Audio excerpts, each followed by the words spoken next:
Hello, Earthlings. I'm Neutron Sound, and I'm back again slinging those album reviews your way. This time, live from the great outdoors. Since the weather's so nice today, I thought I should do something outside for a change to give you a break from my drab, white dorm room at Berkeley. However, the album we're examining today could not have a less appropriate title. It's Whiteout Conditions, the latest album from the new Pornographers.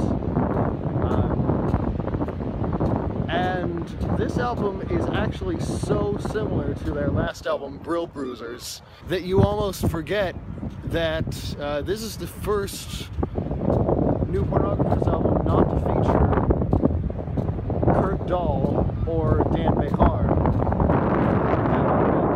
On the first 6 albums before he was replaced by Joe Siders shortly after the release of Brill Bruisers, and the latter is apparently recording a new Destroyer album. He's not missed as much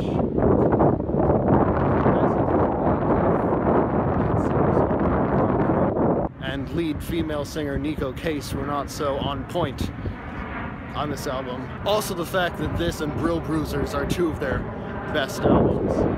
Carl said that he wanted to go for a krautrock 5th Dimension vibe, and he definitely gets a lot of the krautrock through. Some songs are more 5th Dimension-y than others. The opening track, Play Money, is kind of unusual in that Nico sings the verses while Carl comes in on the chorus. It's also unusual in that it has prominent congas on it, although considering how hard-hitting a player Kurt was, it would be surprising if they had room for congas if Kurt were still with them. There's also some nice alliteration in the lyrics at the end of the verses with the repetition of the F sounds. I think there's a reference to an early song, There's Letter from an Occupant, where they repeat the song, the song, the song at the end. And it's actually got one of my favorite instrument combinations, acoustic guitar and synths. Track 2 is the title track and one of the best on the album. This song actually changed the way I look at writing keyboard-heavy rock music as a keyboardist who doesn't play guitar. Basically, all that Carl and Todd Fancy, the lead guitarist, do on this song is they just go dun dun dun dun dun, and then they let the keyboards basically do the talking. And Carl and Nico trade off the vocals really well. Again, it's one of the best songs on the album, one of the best melodies, and it's really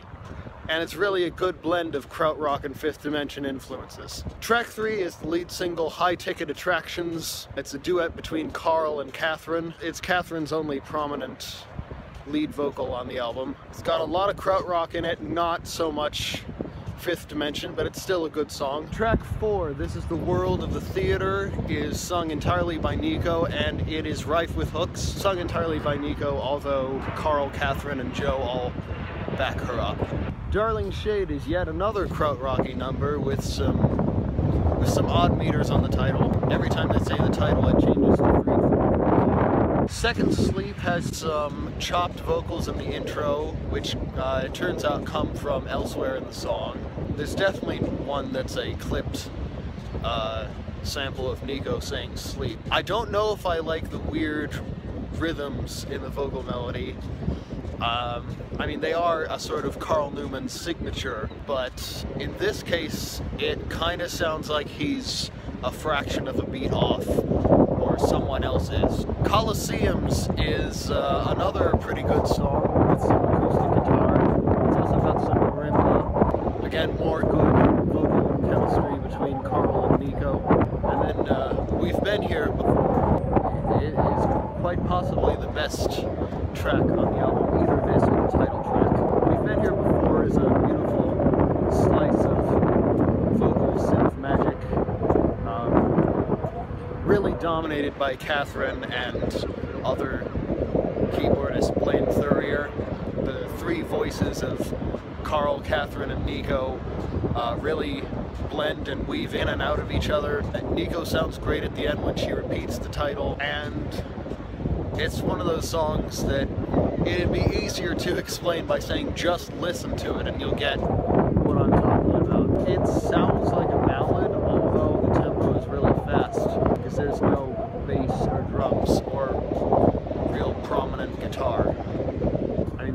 guitar, but it's way in the background. Juke is a nice funky number with some really prominent distorted bass from John Collins. And it's got a great funky groove that Joe plays, something Kurt would never play as great a drummer as he is. And it's definitely one of those songs that makes you want to dance without being, despite not being as krautrocky as the rest of the album. I mean, it depends what you're talking about as krautrock. I mean, if you're talking about Neu, then, you know, it's definitely krautrock, but this is more Yaki Liebetzeit can type krautrock than